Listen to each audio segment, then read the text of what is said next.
پیارے آقا صلی اللہ علیہ وآلہ وسلم نے فرمایا میری اور میرے گھر والوں کی محبت 7 مقامات میں بندے کو خصوصی فائدہ دیتی ہے، اور ان میں سے پہلا مقام یہ ہے کہ جب بندے کا وہ آخری وقت آتا ہے، جب وفات کا وقت آتا ہے تو اس وقت اس کو میری اور میرے گھر والوں کی محبت فائدہ دیتی ہے۔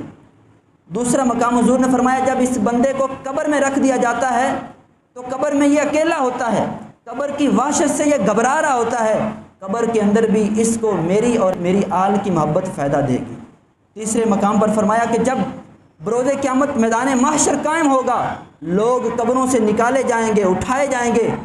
اس وقت نفسا نفسی کا عالم ہوگا، اس وقت بھی لوگوں کو میری اور میرے گھر والوں کی محبت فائدہ دے گی۔ چوتھے نمبر پر فرمایا کہ پھر اس کے بعد جب بندوں کے ہاتھوں میں نامہ اعمال دیا جائے گا،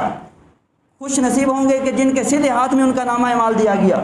اور کچھ ایسے ہوں گے جن کے الٹے ہاتھ میں نامہ اعمال دیا جائے گا۔ اس وقت جب لوگوں کے ہاتھوں میں نامہ اعمال تھمایا جائے گا، اس وقت بھی لوگوں کو میری اور میرے گھر والوں کی محبت فائدہ دے گی۔ پانچویں نمبر پر فرمایا جب اس کے بعد اللہ پاک بندوں سے حساب لے گا، حساب و کتاب شروع ہوگا، تو اس وقت بھی بندوں کو میری اور میرے گھر والوں کی محبت فائدہ دے گی۔ چھٹے نمبر پر حضور نے فرمایا کہ جب اعمال تولے جائیں گے،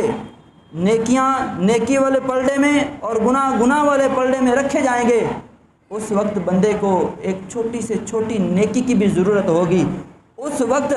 بندے کو میری اور میرے گھر والوں کی محبت فائدہ دے گی۔ ساتویں نمبر پر فرمایا کہ جب حساب کتاب سب معاملات سے بندہ فارغ ہو جائے گا، اب آخری منزل جنت کی طرف جانا ہے، تو حضور نے فرمایا کہ جب بندہ پل صراط سے گزرے گا، اس وقت بھی بندے کو میری اور میرے گھر والوں کی محبت فائدہ دے گی۔ یہ 2 حدیثیں دعویٰ کیا تھا کہ حضور نے جو اپنے گھر والوں سے محبت کا مطالبہ کیا ہے، یہ اپنے کسی ذاتی مقصد کی وجہ سے نہیں بلکہ امت کی بھلائی کے لیے کیا تھا، کہ جو حضور کے گھر والوں سے پیار کرے گا اللہ پاک ان کو اتنا مقام عطا فرمائے گا۔